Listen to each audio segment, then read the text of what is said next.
I don't think I ever really thought of it in terms of that.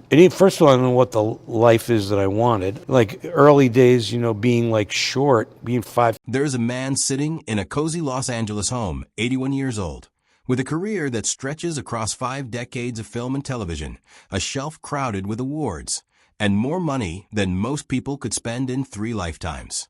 He could be looking back with the satisfaction of a man who has had it all. And in many ways, he has. But if you ask Danny DeVito what he is most proud of, what he considers the single greatest constant in his entire life, his answer has nothing to do with a movie set, a Golden Globe, or a Hollywood premiere.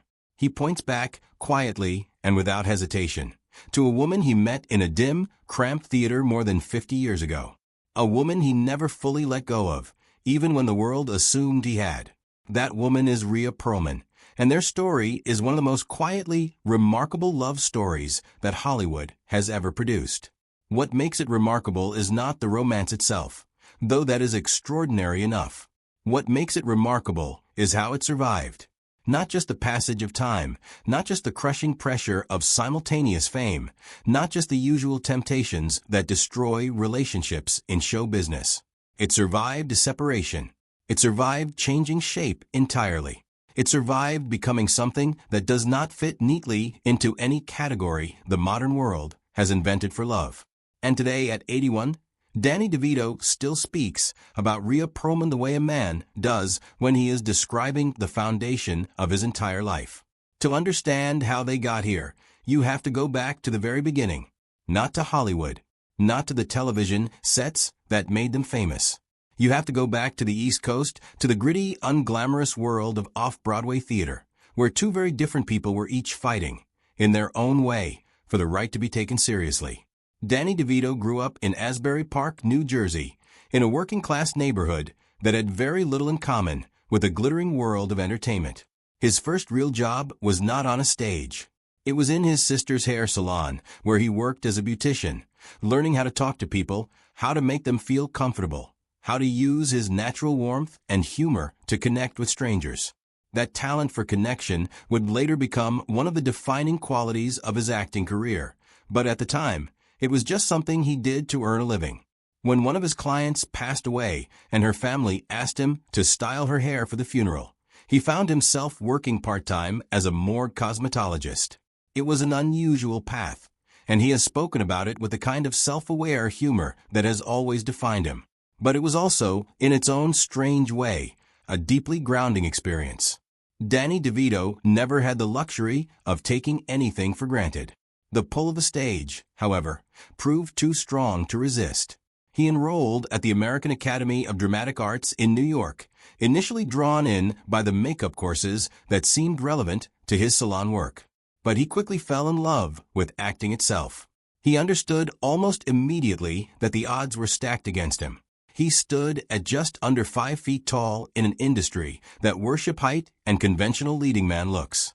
But rather than letting that reality discourage him, he chose to use it.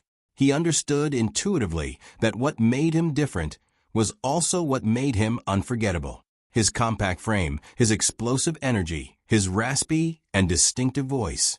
These were not obstacles. They were his instruments. He began working the off-Broadway circuit in the late 1960s, taking whatever roles he could find, sharing a small Manhattan apartment with a fellow unknown actor named Michael Douglas, the 2 of them splitting a monthly rent of $75 while they waited for something to break. Across the river in Brooklyn, Rhea Perlman was building her own path with equal stubbornness and equal passion. Raised in a sharp, witty, creative household, she had developed a voice that was entirely her own and a complete unwillingness to sand down her edges to fit someone else's expectations. She had no interest in the passive, decorative female roles that were standard in that era. She wanted to play women who were complicated, funny, loud, and unapologetically real. She began performing in off-Broadway productions in the early 1970s, grinding through the independent theater scene with the same fierce determination that would later define her most celebrated characters on television. The night that changed everything for both of them arrived on January 17, 1971. Rhea had gone to a small off-Broadway theater to support a friend who was performing in a one-night production. She was there to be a good friend, to applaud for someone she cared about, and to go home. What she was not expecting was Danny DeVito. The moment he walked out from the wings, something shifted in the room. He was playing an eccentric, high-energy character, and his presence on that stage was magnetic in a way that was impossible to look away from. Rhea, by her own account in subsequent interviews, was completely captivated. She was not just watching a talented actor.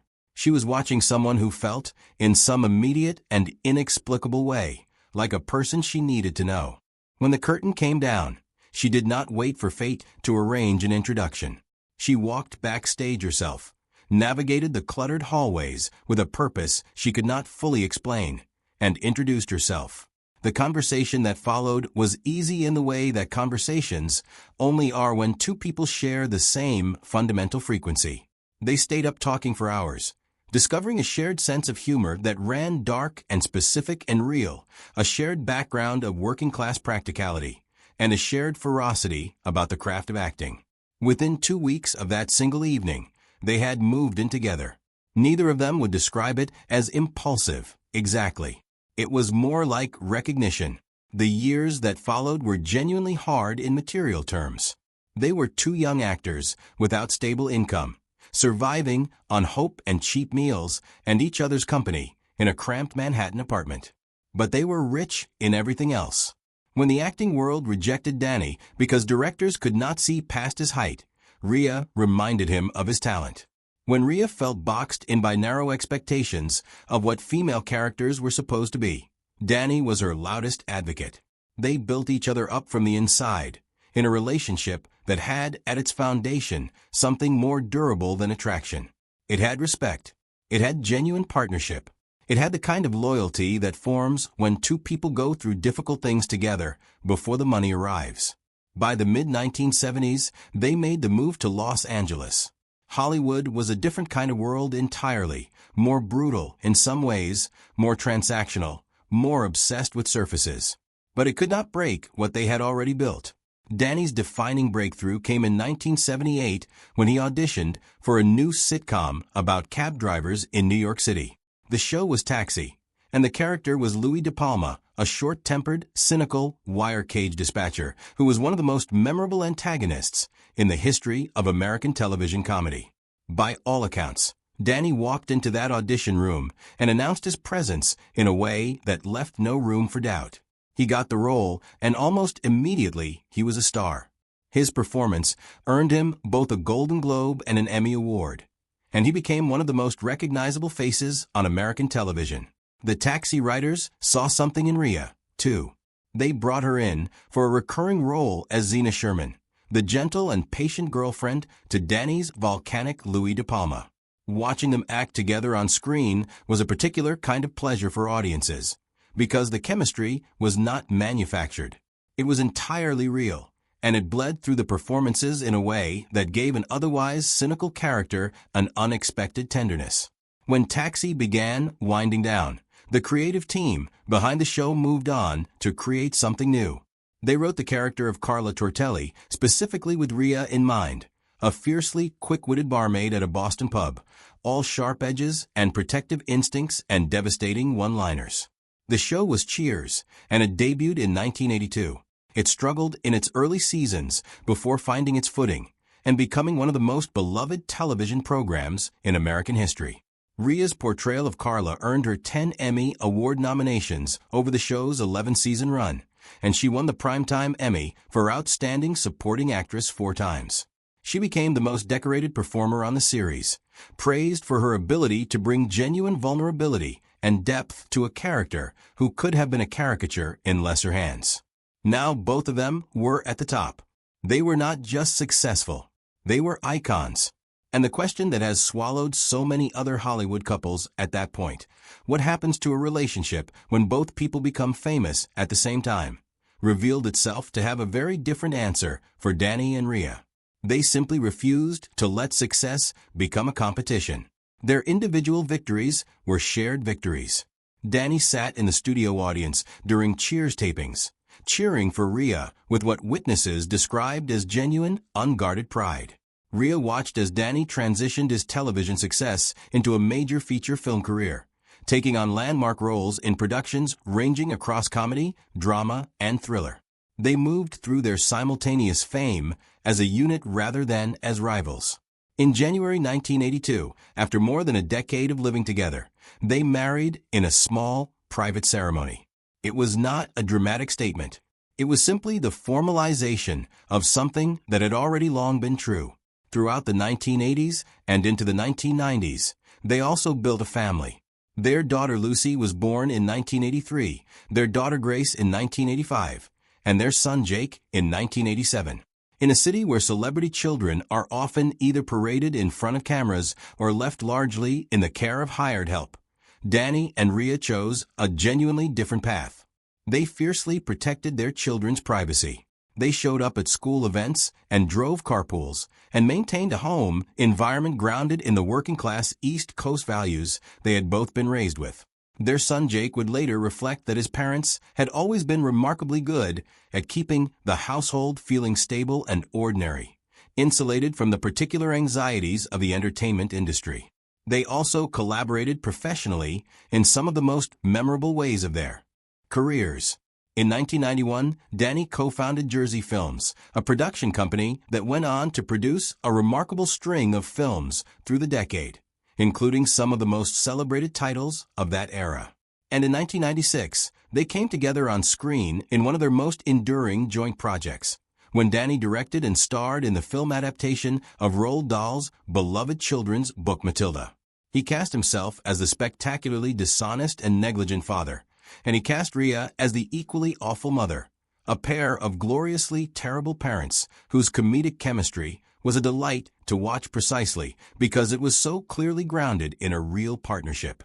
The young actress Mara Wilson, who played Matilda, later shared that when her own mother was fighting a terminal illness during production, Danny and Rhea quietly took her in, looked after her, and treated her as one of their own.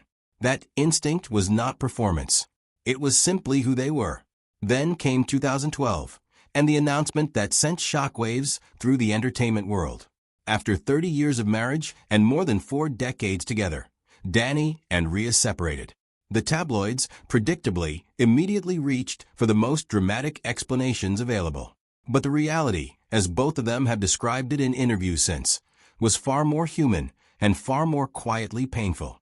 With the children grown and the house suddenly empty, 2 fiercely independent people who had been building their careers and raising a family in parallel found themselves confronting something they had been too busy to fully examine. The friction of everyday shared life, the accumulated small tensions of 2 strong personalities in close quarters, had slowly become harder to navigate. Rhea has spoken openly about how difficult that period was. She did not pretend it was easy. It was not. They tried again in 2013, moving back in together to give the traditional arrangement one more genuine attempt. But by 2017, they arrived at a truth they could no longer walk around. Living under the same roof was eroding the very thing they were trying to protect. The love between them was entirely real and entirely intact. But the domestic arrangement was causing damage that threatened it. Faced with that reality, they made a choice that very few couples in their position have the courage or the clarity to make. They separated for good, Danny moving into his own space, Rhea staying in hers. And they explicitly, deliberately, chose not to divorce. It was not denial. It was not avoidance. It was a conscious decision made by 2 people who had spent 5 decades building something together and who refused to let a legal document define the value of what they had created. They looked at their shared history, their 3 children, their grandchildren, their mutual respect, and they decided that all of it was worth more than any legal battle could produce or any court could calculate. What emerged from that decision has been, by all accounts, something genuinely beautiful. They speak on the phone constantly. They show up together at family events, at their children's performances and milestones, at holidays and gatherings, standing side by side with the comfortable ease of 2 people who know each other better than they know themselves. The tension that had built up under one roof evaporated once they gave each other the space their individual natures actually required. The friendship that had always been at the core of their relationship was finally free to exist on its own terms, without the pressure of traditional marital expectations pushing against it. Today, at 81, Danny DeVito is a grandfather. He and Rhea are doting, involved, present grandparents who team up to spoil and celebrate the next generation of their family with visible and unguarded joy. They have proven something that the entertainment industry rarely allows for, that a family does not fracture simply because a living arrangement changes, that love does not expire simply because it changes shape, that the most honest love stories are sometimes the ones that refuse to follow the script the world has written for them. Danny DeVito grew up in a working-class New Jersey town and worked in a beauty salon and stumbled into acting almost by accident and found himself in a dim theater one night in January 1971 watching a woman he had never met make a decision to walk backstage and introduce herself. Everything that followed, the starving artist years, the breakthrough roles, the Hollywood empire, the 3 children, the grandchildren, the separation, the friendship that outlasted the marriage, everything traces back to that single night and that single decision. He has had a career that most actors would give anything for. He has had fame and recognition and professional triumph that stretches across generations. And at 81, what he speaks about most naturally, most warmly, with the deepest and most unguarded affection, is not any of that. It is Rhea. It has always been Rhea. The love of his life was never a role or an award or a film. She was the woman who walked backstage 50 years ago, and who has never really left.